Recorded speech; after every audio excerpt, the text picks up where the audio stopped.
Nous inaugurons une navette électrique, une navette qui va traverser l'axe principal d'Arles, qui se situe entre les Minimes, pour ceux qui connaissent la ville, entre les Minimes et le musée dit bleu, le musée de l'Arles antique, qui rejoint donc deux symboles de notre ville, à la fois l'Antiquité avec le musée de l'Arles antique et la modernité avec cette œuvre de la tour Louma, cette œuvre signée Franck Gehry.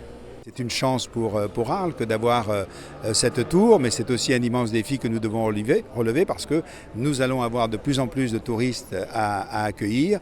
Et donc les accueillir, c'est prévoir les infrastructures, qu'elles soient en termes de voirie, de parking, de mobilité douce, mais aussi de restauration, d'hôtellerie. Voilà, c'est tout ça qu'il va falloir organiser. Et nous avons mis en place une navette électrique pour fluidifier ces modes de transport et entrer, j'ai envie de dire, dans la modernité et dans la transition écologique. Voilà, nous avons pris conscience qu'il y a un réchauffement climatique important, qu'il fallait de plus en plus délaisser l'énergie fossile, entrer dans cette nouvelle transition écologique. Et c'est le premier exemple, le premier signe important pour la ville.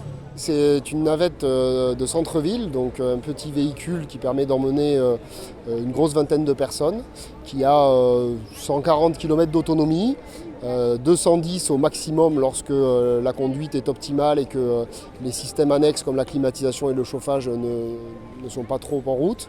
L'objectif de cette navette, c'est d'avoir une mobilité 100% électrique, donc sans émissions, au centre-ville d'Arles. Alors la particularité de la ville, c'est d'être traversée par une RN 113 qui est une infrastructure routière qui date des années 70 et qui du coup n'est pas du tout adaptée au trafic qu'elle reçoit aujourd'hui. Donc elle est très très accidentogène.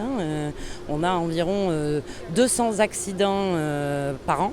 Ce qui fait qu'évidemment l'objectif c'est d'avoir un contournement autoroutier qui va nous permettre de requalifier l'ARN, ce qui nous permettra aussi d'améliorer la performance du réseau de transport public et créer vraiment une interface entre la ville et l'ARN, enfin le boulevard urbain du coup, et donc le reste du territoire, en créant vraiment un vrai maillage de transport en commun. Voilà. Que complétera le pôle d'échange multimodal que deviendra, je l'espère, la gare d'Arles.